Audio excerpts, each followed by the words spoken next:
I'm Galen Hair. Congratulations on your case settling. I bet you're wondering now, when is this all going to be over? I feel like I said yes, and I just want it done now. Unfortunately, settlement in the insurance context has a lot of different processes we have to go through. So the first is just settling your case, agreeing on a number, but there's still so much we have to do.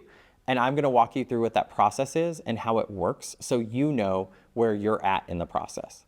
The very first thing that will usually happen is we will get your permission to settle your case. We may have given you a number, but don't be surprised if we ask you to sign something so we know that you're on the exact same page with us about your attorney's fees, your costs, and what you get to take home at the end of the day. And then we want you to sign something giving us authority to go accept that offer from the insurance company. Again, we're just doing that to make sure everyone's on the same page. Once that's done, there usually will be a written settlement agreement. This will usually be prepared by the insurance company. They will send it over to us. We will review it first. We often won't just send it to you. We usually will look at it first to make sure we're comfortable with it, we're happy with it, and it seems to be the agreement that we discussed. If we think it doesn't represent the agreement that we discussed, we'll let you know and we'll send it back to them and ask them to make changes. But if we like it, if it looks right, if it's in line with what we believe you settled, we will then send it to you for your review. You're not done though.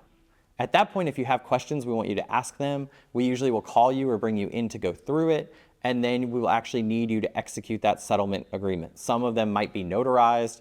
We always will do electronic signature when we can with you, so you have an electronic copy and it's easy.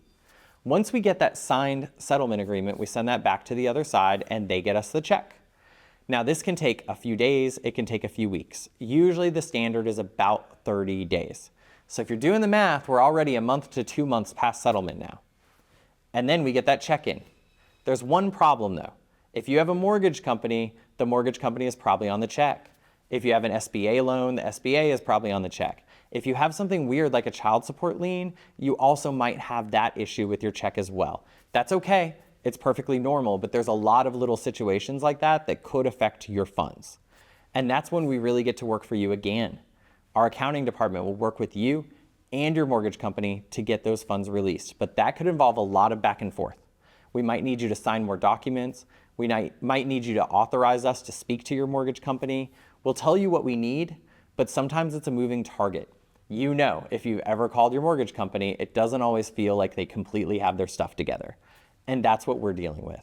But our goal is to get them to take your funds, endorse them over, so we can deposit them in our trust account. And once we have those funds, it's time to pay you.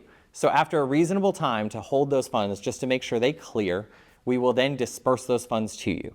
You will sign a document it'll be a writing, and it'll go through again the attorney's fees, the expenses, how much you settled for, how much money we have, and how much you're getting. And it will have instructions for how you want to get that money on it. You'll fill that out, sign it, and then our accounting department will send you your money. And that is the process for settlement.